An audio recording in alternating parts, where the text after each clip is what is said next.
ഒരു അമുസ്ലിമായ എഞ്ചിനീയർ വന്നിട്ട് പറയുകയാണ്, എനിക്ക് ഇസ്ലാമിലേക്ക് കടന്നു വരാൻ, ഇസ്ലാമിന്റെ ശാന്തി സൗന്ദര്യത്തിലേക്ക് കടന്നു വരാൻ എനിക്ക് ആഗ്രഹമുണ്ട്.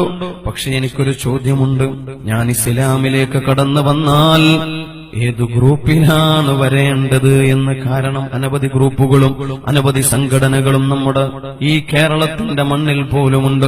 ഞാൻ ഇസ്ലാമാവുകയാണെങ്കിൽ ഏത് ഗ്രൂപ്പിലാണ് കടന്നു വരേണ്ടതെന്ന് ഇബാദിന്റെ പ്രവർത്തകരുടെ മുന്നിൽ വന്നിട്ട് മുസ്ലിമായ എഞ്ചിനീയർ ചോദിച്ചപ്പോ അതിന്റെ മറുപടിയായിട്ട് ഇബാദിന്റെ നേതാക്കന്മാര് പറഞ്ഞുകൊടുത്തത്, അത് ഇസ്ലാമിനെ നിങ്ങളാണ് നിങ്ങളുടെ ബുദ്ധി കൊണ്ട് നിങ്ങൾ കണ്ടെത്തിയതാണെങ്കിൽ അതേ ഗ്രൂപ്പിനെയും നിങ്ങൾക്ക് തന്നെ കണ്ടെത്താം. നിങ്ങൾക്ക് അങ്ങനെ കണ്ടെത്താൻ ഒരു ക്ലൂ പറഞ്ഞു തരാം. ലാ ഇലാഹ ഇല്ലല്ലാഹ് ചൊല്ലി മരിച്ച നേതാക്കന്മാർ ആരൊക്കെയാണ് ഒന്ന് നിങ്ങൾക്ക് പരിശോധിക്കാം. അങ്ങനെ പരിശോധിച്ചു കഴിഞ്ഞാൽ നിങ്ങൾക്ക് മനസ്സിലാകും ലാ ഇലാഹ ഇല്ലല്ലാഹ് ചൊല്ലി മരിച്ചവർക്ക് സ്വർഗത്തിലാണ്. അപ്പോൾ ലാ ഇലാഹ ഇല്ലല്ലാഹ് ചൊല്ലി മരിച്ച നേതാക്കന്മാരെ നിങ്ങൾ പഠിച്ചു നോക്കുകയാണെങ്കിൽ അത് മനസ്സിലാക്കിയിട്ട് നിങ്ങൾക്ക് വിലയിരുത്താം ഏത് പ്രസ്ഥാനത്തിന്റെ ഒപ്പമാണ് ഒരുമിച്ചാണ് നിൽക്കേണ്ടതെന്ന് തീരുമാനിക്കാൻ നിങ്ങൾക്ക് കഴിയുമെന്ന് പറഞ്ഞു. ആ മനുഷ്യൻ തിരിച്ചുപോയി. മാസങ്ങൾക്ക് ശേഷം തിരിച്ചു വന്നു. എന്നിട്ട് ഇബാദിന്റെ പ്രവർത്തകരോട് പറഞ്ഞു, 100 കണക്കിന് വരുന്ന പ്രാസ്ഥാനിക നേതാക്കന്മാരുടെ മരണങ്ങൾ ഞാൻ പരിശോധിച്ചു. വിവിധ സംഘടനകൾ, വിവിധ ഗ്രൂപ്പുകൾ, ആ നേതാക്കന്മാരുടെ ആഖിബത്ത് ഞാൻ പരിശോധിച്ചപ്പോൾ എനിക്ക് കണ്ടെത്താൻ കഴിഞ്ഞത് 60ഓളം പണ്ഡിതന്മാർ, ആ 100 കണക്കിന് വരുന്ന നേതാക്കന്മാരുടെ കൂട്ടത്തിൽ 60ഓളം പണ്ഡിതന്മാർ മരിക്കുന്ന സമയത്ത് ലാ ഇലാഹ ഇല്ലല്ലാഹ് ചൊല്ലിയിട്ടാ മരിച്ചത് എന്ന് എനിക്ക് കണ്ടെത്താൻ വേണ്ടി കഴിഞ്ഞിട്ടുണ്ട്. ആ 60 പണ്ഡിതന്മാരും സമസ്ത കേരള ജമിയത്തുൽ ഉലമ എന്ന മഹിതമായ ആദർശ പ്രസ്ഥാനത്തിന്റെ കരുത്തരായ അമരക്കാരായിരുന്നു എന്ന മറുപടിയാണ് അയാൾക്ക് നൽകാനുണ്ടായിരുന്നത്. അതുകൊണ്ട് ആലോചിക്കുക, ഒരാളുടെ ആഖിബത്ത് നോക്കുക, അയാൾ എങ്ങനെയാണ് വഫാത്തായത്, എന്നിട്ട് വിലയിരുത്തണം അയാൾ സ്വാലിഹാണോ അല്ലയോ എന്ന്. എന്റെ പ്രിയപ്പെട്ടവരെ, ഒരു സംവാദം കേട്ടുകഴിഞ്ഞാൽ, ഒരു മുഖാമുഖം കണ്ടുകഴിഞ്ഞാൽ, ഒരു പ്രഭാഷണം വീക്ഷിച്ചു കഴിഞ്ഞാൽ ഹക്ക് ഏതാണെന്ന് കണ്ടെത്താൻ വലിയ പ്രയാസമുണ്ടാകും. ചിലപ്പോൾ ശബ്ദമാധുര്യമുള്ളവർ, സംസാര വൈഭവമുള്ളവർ തങ്ങളുടെ വാക്കുകൾ കൊണ്ട് ജനസഞ്ചയത്തെ അത്ഭുതപ്പെടുത്തിയെന്നിരിക്കാം. ബാത്തിലിനെ ഹക്കായും ഹക്കിനെ ബാത്തിലായും അവതരിപ്പിച്ചെന്നിരിക്കാം. ഓരോരുത്തരുടെയും ബുദ്ധിക്കനുസരിച്ച് പല മാറിമായങ്ങളും തന്റെ വാക്കുകൾ കൊണ്ട് അമ്മാനമാടിക്കൊണ്ടിരിക്കുകയാണ്. അതുകൊണ്ട് ചിലപ്പോൾ ഒരു സംവാദത്തെ മുൻനിർത്തിയിട്ട് ഏതാണ് ഹക്കെന്ന് തീരുമാനിക്കാൻ സാധാരണക്കാരന് കഴിയില്ല. എങ്കിൽ ഏതൊരു സാധാരണക്കാരനും ഏതാണ് ഹക്ക്, ഏതാണ് സത്യപ്രസ്ഥാനം, ഏതാണ് സത്യപാത എന്ന് കൃത്യമായിട്ട് തെളിയാൻ ആ പ്രസ്ഥാനത്തിന്റെ നേതാക്കന്മാരുടെ ആഖിബത്ത് പരിശോധിച്ചാൽ മതി. അങ്ങനെയാണെങ്കിൽ ചോദിക്കൂ, ആരാണ് ലാ ഇലാഹ ഇല്ലല്ലാഹ്, ലാ ഇലാഹ ഇല്ലല്ലാഹ് ചൊല്ലി മരിച്ചവരാരാണ്? ഒന്ന് നന്നായി പരിശോധിക്കണം. ലാ ഇലാഹ ഇല്ലല്ലാഹ് ചൊല്ലി മരിച്ചവരാരാണെന്ന് മഹാനായ ശൈഖുനാ ശംസുൽ ഉലമ ഒരു കാലഘട്ടത്തിന്റെ ഇതിഹാസമായ സമസ്ത കേരള ജമിയത്തുൽ ഉലമ എന്ന മഹിതമായ ആദർശ പ്രസ്ഥാനത്തെ ലോകത്തോളം പ്രപഞ്ചത്തോളം വളർത്തിയ ബഹുമാനപ്പെട്ട ശൈഖുനാ ശംസുൽ ഉലമയുടെ ആഖിബത്ത് എങ്ങനെയാണ്? എന്റെ പ്രിയപ്പെട്ടവരെ, ഈ ശബ്ദം ശ്രവിക്കുന്ന മുഅ്മിനീങ്ങളെ ആലോചിക്കൂ. ഏത് പ്രസ്ഥാനത്തിന്റെ കൂടെയാ നിലകൊള്ളേണ്ടതെന്ന് നിന്റെ ബുദ്ധി കൊണ്ട് നീ ചിന്തിച്ചു നോക്ക്. കൃത്യമായിട്ട് പറയാം, 1996 കോഴിക്കോട് ഫാത്തിമ ഹോസ്പിറ്റലിൽ രോഗിയായി കിടക്കുകയാണ് ശംസുൽ ഉലമ. സുബഹി ബാങ്ക് കൊടുക്കാൻ അല്പസമയം മാത്രമേ ബാക്കിയുള്ളൂ. ആ സമയത്തും തന്റെ ശിഷ്യന്മാരെ അടുത്തു വിളിച്ചിട്ട് പറയുകയാണ്, ഒരു സൂറത്ത് യാസീൻ ഒന്ന് പാരായണം ചെയ്യണമെന്ന്. ആ ശിഷ്യന്മാർ നല്ല ഉറക്ക ശബ്ദത്തിൽ മനോഹരമായി യാസീൻ അങ്ങ് പാരായണം ചെയ്യുന്നു. അങ്ങനെ ഓതി ഓതി മരണത്തെക്കുറിച്ച് സൂചനയുള്ള ഒരു ആയത്തെത്തിയപ്പോ ഓതുന്ന ആളെ കൈപിടിച്ചിട്ട് തന്റെ കൈ കൊണ്ട് ആംഗ്യം കാണിക്കുകയാണ്, ആവർത്തിച്ചോദണമെന്ന്. അങ്ങനെ 3 വട്ടം പ്രസ്തുത ആയത്ത് ഓതിക്കൊടുക്കുന്നു. ഒടുക്കമായ യാസീൻ അങ്ങ് ഓതി പൂർത്തിയായപ്പോ വഇലൈഹി തുർജഊൻ, യാസീൻ അങ്ങ് ഓതി പൂർത്തിയായപ്പോ തൊട്ടടുത്തുള്ള പള്ളി മിനാരത്തിൽ നിന്ന് സുബഹിയുടെ വാങ്കുലി മുഴങ്ങുകയാണ്. അല്ലാഹു അക്ബർ, അല്ലാഹു അക്ബർ. ആ ബാങ്ക് ആ ബാങ്കിന്റെ മധുരമായ ശബ്ദം ശംസുലുലമയുടെ കാതുകളിലേക്ക് വന്നെത്തിയപ്പോ ശംസുലുലമയും പറയുകയാണ് അല്ലാഹു അക്ബർ അല്ലാഹു അക്ബർ. അങ്ങനെ ബാങ്കിന്റെ ഓരോ വാക്കിനും ഇജാബത്ത് നൽകി ബാങ്കിന്റെ അവസാനത്തെ വചനമായ ലാ ഇലാഹ ഇല്ലല്ലാഹ് എന്ന ശബ്ദമങ്ങ് കേട്ടപ്പോ ശംസുലുലമ കിടന്ന കിടപ്പിൽ നിന്ന് മനോഹരമായിട്ട് ഉച്ചരിക്കുകയാണ് ലാ ഇലാഹ ഇല്ലല്ലാഹ്. ചൊല്ലലോടെ ശംസുലുലമ കണ്ണടച്ചു. ശംസുലുലമ ഈ ലോകത്തോട് വിട പറഞ്ഞു. എത്ര മനോഹരമായ മരണമാണ്. ബാങ്കിന്റെ ഓരോ വാക്കുകൾക്കും ഇജാബത്ത് നൽകി അവസാനത്തെ വചനമായ ലാ ഇലാഹ ഇല്ലല്ലാഹ് എന്ന് ചൊല്ലിയിട്ട് വിട പറഞ്ഞവരാണ് ശൈഖുനാ ശംസുലുലമയെങ്കിലും ആ ശംസുലുലമയെ ചൂണ്ടിക്കാണിച്ചിട്ട് നമുക്ക് പറയാം ശംസുൽ ഉലമ സ്വാലിഹായിരുന്നു എന്ന്. ഇങ്ങനെ നമ്മുടെ പ്രസ്ഥാനത്തിന്റെ സമസ്ത എന്ന പാതയുടെ ആ സ്വർഗപാതയുടെ ആ നേതാക്കന്മാരുടെ ചരിത്ര ചിത്രങ്ങളോ ആ നേതാക്കന്മാരുടെ ആഖിബത്ത് പരിശോധിച്ചിട്ട് വിലയിരുത്താം. ഹക്കേതാണ്, സത്യമേതാണെന്ന് വിലയിരുത്താൻ ഇതിനേക്കാൾ നല്ല മാർഗം വേറെ നമുക്ക് കണ്ടെത്താൻ കഴിയുകയില്ല. അത്രയും മനോഹരമായ ആഖിബത്ത്, ആ മനോഹരമായ മരണം. അതിൽപ്പെട്ടവരല്ലേ ബഹുമാനപ്പെട്ട CH ഹൈദ്രോസ് മുസ്ലിയാർ, സമസ്തയുടെ നേതാവല്ലേ. എങ്ങനെയായിരുന്നു മരണം?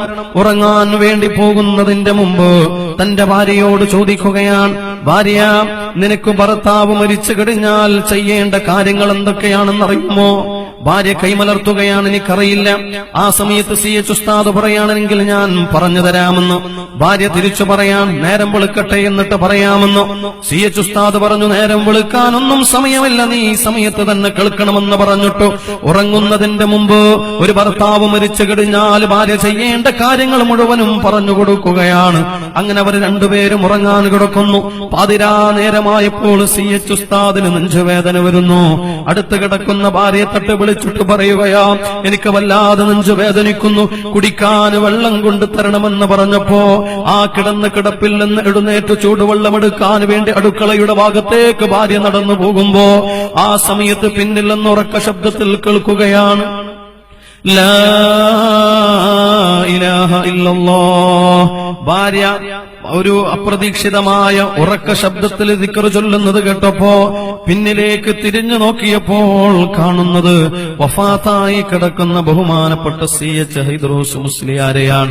ഈ CH ഉസ്താദിനെ സമസ്തയുടെ മനോഹരമായ ചരിത്ര ചിത്രങ്ങളിൽ മനോഹരമായ അധ്യായങ്ങൾ ചേർത്തെഴുതിയ ബഹുമാനപ്പെട്ട CH ഉസ്താദിനെ ചൂണ്ടിക്കാണിച്ചിട്ട് പറയാം, ഈ CH ഉസ്താദ് ഒരു സാലിഹായിരുന്നു എന്ന്. ആ സ്വാലിഹീങ്ങളുടെ മാർഗത്തിലേക്ക് ഞങ്ങളെ നീ ചേർക്കണേ അല്ലാ എന്നല്ലേ നമ്മൾ പ്രാർത്ഥന നടത്താറുള്ളത്. അതേപോലെ എത്രയെത്ര പണ്ഡിതന്മാർ ബഹുമാനപ്പെട്ട പാറന്നൂർ ഉസ്താദ് ലാ ഇലാഹ ഇല്ലല്ലാഹ് ചൊല്ലിയിട്ടല്ലേ മരിച്ചത്. ബഹുമാനപ്പെട്ട KT മാനു മുസ്ലിയാർ സമസ്തയുടെ സമ്മേളനത്തിൽ വന്നു. എന്തൊരു റാഹത്തുള്ള മരണമാണ്. ദശലക്ഷക്കണക്കിന് വരുന്ന സമസ്തയുടെ പ്രവർത്തകരെ തന്റെ കണ്ണുകൊണ്ട് കണ്ടിട്ട് വളരെ സന്തോഷ നിർഭരമായ മനസ്സോടെ സ്റ്റേജിൽ നിന്ന് ആ സമ്മേളനത്തിന്റെ സ്റ്റേജിൽ നിന്നിറങ്ങി വരികയാണ്. ആംബുലൻസ് കൊണ്ടുവരികയാണ്. നെഞ്ചുവേദന വന്ന് ഹോസ്പിറ്റലിലേക്ക് കൊണ്ടുപോവുകയാ.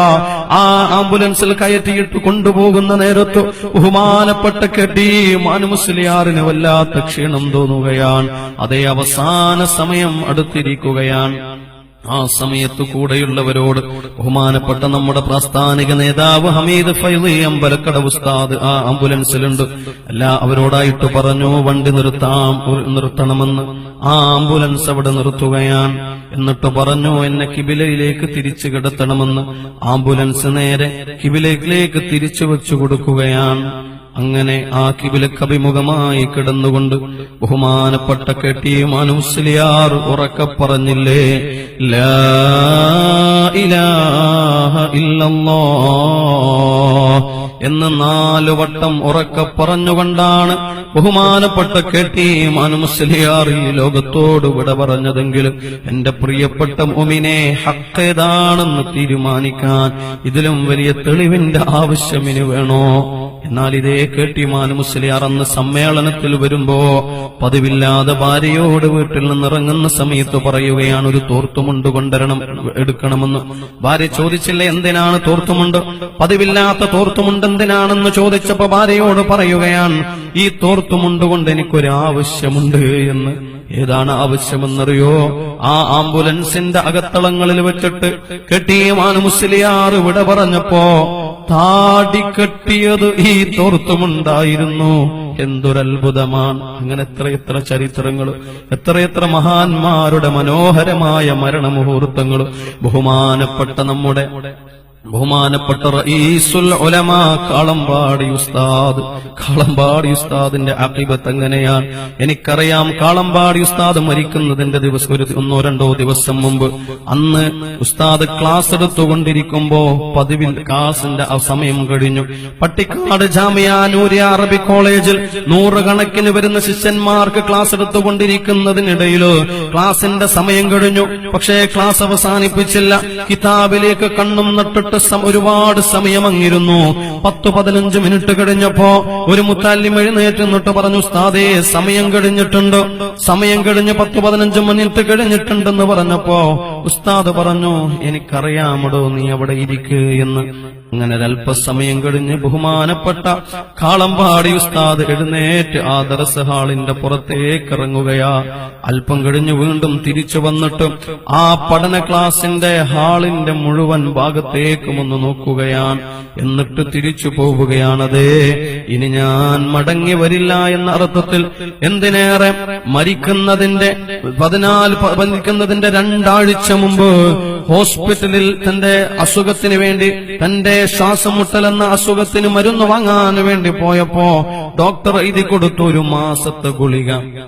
ആ സമയത്ത് മകനുമായി ഹോസ്പിറ്റലിലേക്ക് ചെന്ന കാളമ്പാടി ഉസ്താദ് മകനോട് പറയാൻ, 1 മാസത്തേക്കുള്ള ഗുളിക വാങ്ങണ്ട, പകരം 2 ആഴ്ചത്തേക്കുള്ളത് വാങ്ങിയാൽ മതി എന്ന് പറഞ്ഞു.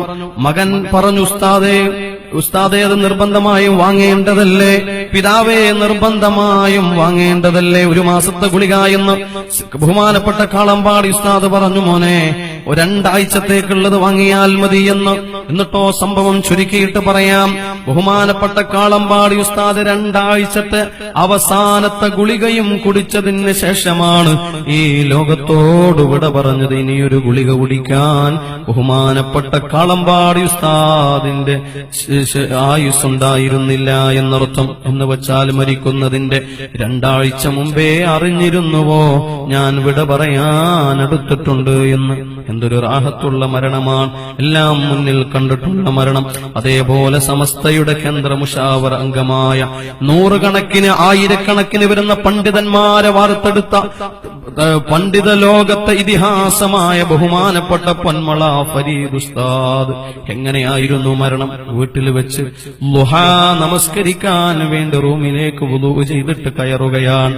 എന്നിട്ട് ളുഹാ നമസ്കരിക്കുകയാണ്. ളുഹാ നമസ്കാരത്തിന് ശേഷം തന്റെ ഭാര്യയോട് പറയാണ്, നീ റൂമിന്റെ പുറത്തേക്ക് പോകണം, ഒരല്പസമയം നീ ഒന്ന് പുറത്തേക്ക് പോകണം, കുറച്ചു കഴിഞ്ഞിട്ട് മാത്രം നീ തിരിച്ചു വന്നാൽ മതി എന്ന് പറഞ്ഞു.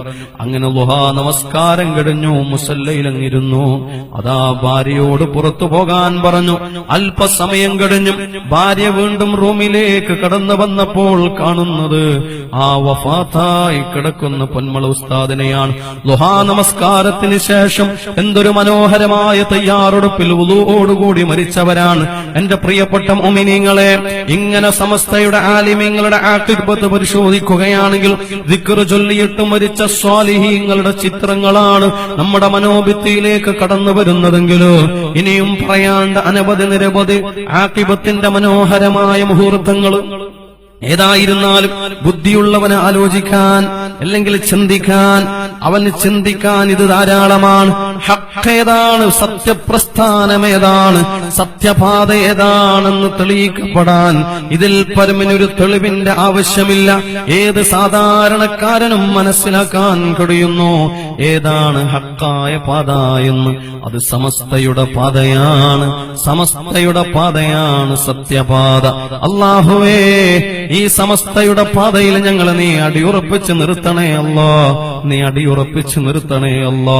കാരുരുമ്പിന്റെ ശക്തിയുമായി പാറ പോലെ ഈ സത്യപ്രസ്ഥാനത്തിൽ ഉറപ്പിച്ചു നിർത്തണേ അല്ലാ. നമ്മുടെ സമസ്തയുടെ മരണപ്പെട്ടു പോയ ആലിമീങ്ങൾക്ക് അവരുടെ ഖബർ നീ സ്വർഗമാക്കി കൊടുക്കണേ അല്ലാ. അവരുടെ ദറജകൾ നീ വർദ്ധിപ്പിക്കണേ അല്ലാ. ജീവിച്ചിരിക്കുന്ന സമസ്ത എന്ന മഹിതമായ പ്രസ്ഥാനത്തിന്റെ കരുത്തരായ അമരക്കാരായ പണ്ഡിതന്മാർ, അവർക്ക് നീ ആരോഗ്യമുള്ള ദീർഘായുസ് നൽകണേ അല്ലാ. എന്റെ മുഅ്മിനെ, സത്യമേതാണെന്ന് തെളിയിക്കാൻ ഇതിൽ പരം ഇനി എന്തിനാണ് തെളിവുകൾ? അതുകൊണ്ട് സംവാദം, മുഖാമുഖം, പ്രഭാഷണം, അങ്ങനെ ബിദ്അത്തിന്റെ വിഷയങ്ങൾ ഇതൊക്കെ കേൾക്കുമ്പോൾ മനസ്സിൽ നിനക്ക് മാറ്റം വരണ്ട. നീ നന്നാവാൻ ആഗ്രഹിക്കുന്നതും അതുപോലെ നിസ്കരിക്കുന്നതും നോമ്പെടുക്കുന്നതുമെല്ലാം മരണസമയത്ത് ലാ ഇലാഹ ഇല്ലല്ലാഹ് ചൊല്ലി മരിക്കാനാണെങ്കിൽ ഈ ശംസുൽ ഉലമ അടക്കമുള്ള മഹാരഥന്മാരായ പണ്ഡിതന്മാർ അവർ മുഴുവനും ലാ ഇലാഹ ഇല്ലല്ലാഹ് ചൊല്ലി മരിച്ചവരാൻ. ഇനി ചിലർ പറയുന്നത് പോലെ ഈ മൗലൂദും അതുപോലെ നബിദിനാഘോഷവും അതുപോലെയുള്ള ഖബർ സിയാറത്തും അതുപോലെയുള്ള തവസ്സുലും ഇസ്തിഗാസയും ഒക്കെ ശിർക്കും കുഫറും ബിദ്അത്തുമാണെങ്കിലോ ആ ശിർക്ക് ചെയ്യുന്നവരാണ് ഈ പണ്ഡിതന്മാരെല്ലാമെങ്കിലോ ചിലർ പ്രചരിപ്പിക്കുന്നത് പോലെ ഈ പണ്ഡിതന്മാരൊക്കെ മുശ്രിക്കീങ്ങളാണെങ്കിൽ ഇവർക്ക് ലാ ഇലാഹ ഇല്ലല്ലാഹ് ചൊല്ലി മരിക്കാൻ കഴിയോ മുഅ്മിനേ? അതുകൊണ്ട് വിലയിരുത്താം നിനക്ക്. നമുക്കുറച്ചു നിൽക്കാം ഈ സമസ്തയുടെ പിന്നിൽ, നമുക്കുറച്ചു നിൽക്കാം ഈ പണ്ഡിതന്മാരുടെ മുന്നിൽ, നമുക്കും മരിക്കാം ലാ ഇലാഹ ഇല്ലല്ലാഹ് ചൊല്ലിയിട്ട്. അല്ലാഹുവേ നീ തൗഫീഖ് തരണേ അല്ലാഹ്.